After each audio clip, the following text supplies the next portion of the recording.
जाजपुर सहरर बैतरणी नदीकूल अवस्थित दशाश्वमेध घाट ओडिशार एक प्राचीन और पवित्र तीर्थस्थान। धार्मिक महत्व, पौराणिक कहानी और ऐतिहासिक परंपरा पई एही घाट देशर विभिन्न स्थानरू आसुतबा भक्त और पर्यटन को आकर्षित करिथाय। पुराण अनुसार एही स्थान रे प्राचीन काल रे राजा माने 10टी अश्वमेध यज्ञर संपन्न करिथिले। सेही कारणरू एहार नाम दशाश्वमेध घाट रखा जाइथिबार विश्वास अछि। बैतरणी नदी को हिंदू धर्म रे एक पवित्र नदी भावे मना जाए। एही घाट रे स्नान कले पाप मोचन होइथाय एवं पुण्य लाभ होइथाय।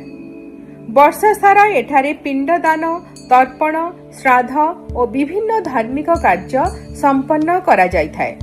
विशेषकर पितृपक्षक समय रे हजार हजार श्रद्धालु एठाकू आसी पूर्वपुरुषंक उद्देश्य पिंडदान करिथांती।